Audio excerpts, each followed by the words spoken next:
Hey Camilla, how are you? Hi, I'm good. How are you? Doing good. I got one logistical question before we talk basketball. What are your plans this off season? Are you going overseas? Are you sticking with Team Brazil? What are your plans? Yeah, I'm gonna go home for a couple of days just to rest and see my family. Then I'm gonna go play in China overseas. Very nice. Obviously that you this was a rookie season for you that had a lot of ups and downs with injury to start the season and then closing out just missing on the playoffs. How would you evaluate your first season in the WNBA and what do you want to do moving forward? For me, it was definitely a roller coaster just because of the injuries and everything. As I know, I'm the type of player that never got hurt before. I never had to sit out for so many games. So when I first got hurt, it was a little upsetting. I didn't know how to actually handle it because it was something that never happened to me before. But I was just so proud of myself for being able to push through and then I got hurt again. But yeah, I'm just proud of myself to getting through this season. And then my last question, not only was it a first year for you, it was also a first year for Coach Weatherspoon as well. With you guys both kind of entering the league at this pivotal point, how would you evaluate Weatherspoon's first year as a head coach in the W? I think she's a really good coach. One thing I say, I like coaches that give me confidence, that shows me that they love and trust me, and I think Coach Spoon did a great job doing that.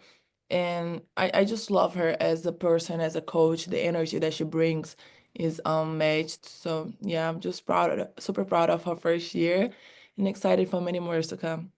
Thank you. All right, we'll go to Jordan, then Roberta.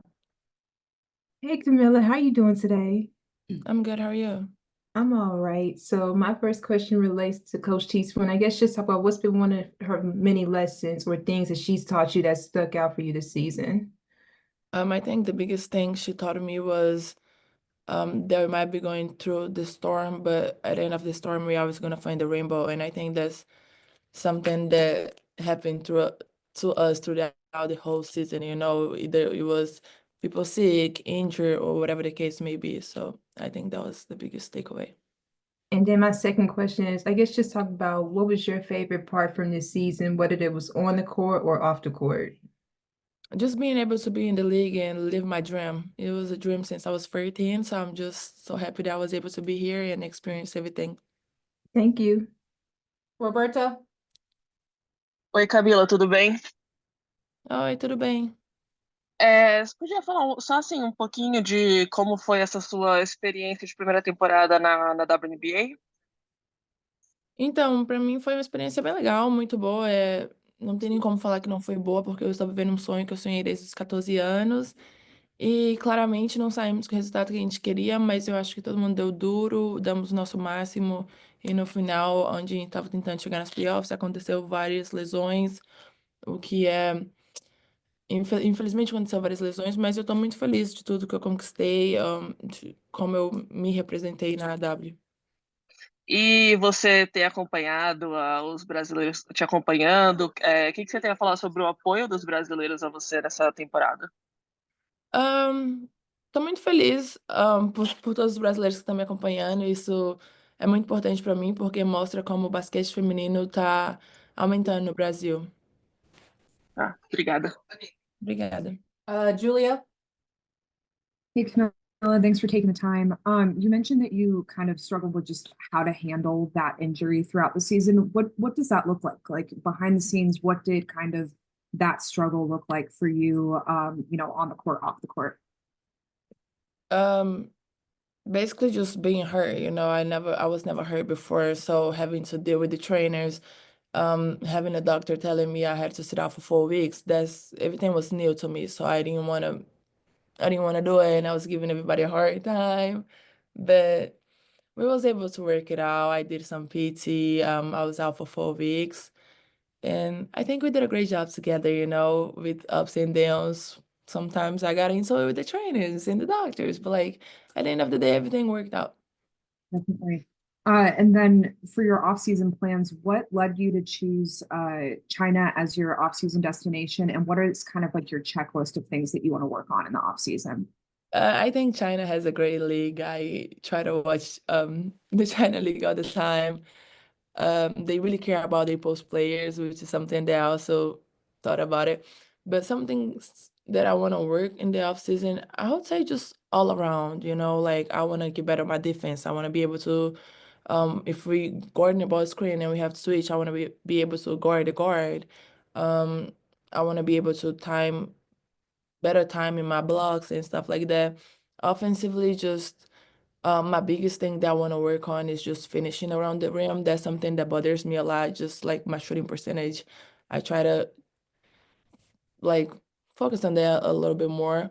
So that's something I want to work, just improving my shooting percentage, shooting the mid range. As y'all can see, I can shoot the mid range when I want to, but just improving all of those and gaining more confidence, in order for me to be able to add that to my game more times in games.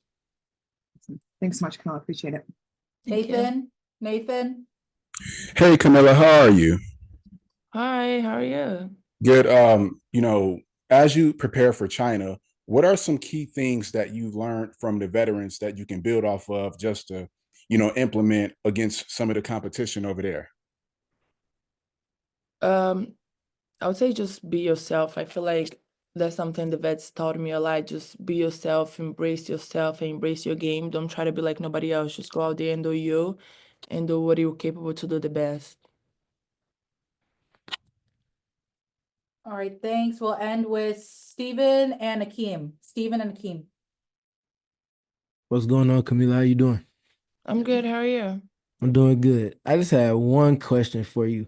So just kind of watching you develop and bring your game to the W level this season, it really felt like your passing took growth and really kind of showcased your ability to see the floor.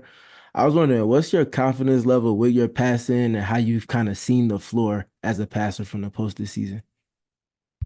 I think that's something that people don't really pay attention about me, but since high school, my passing always been there. So, I'm a post player that I'm very unselfish. I like to share the ball. I like to get assists and stuff like that. So, yeah.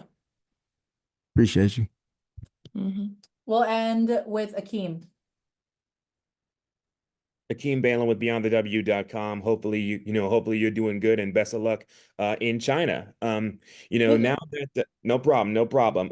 Now that your first season in the W is is a wrap. What would you say were some memorable moments or some memorable games that that you really that you can take away from this season and how it can translate into next year and the rest of your career? I would just say all of them because most of the times I played against vet post players, so I just like to go back and watch every single game and see what the post players that of vets was doing and try to add that to my game. So all of them was very memorable. All right, thank you. Thanks, Kamilla. Thank you, guys.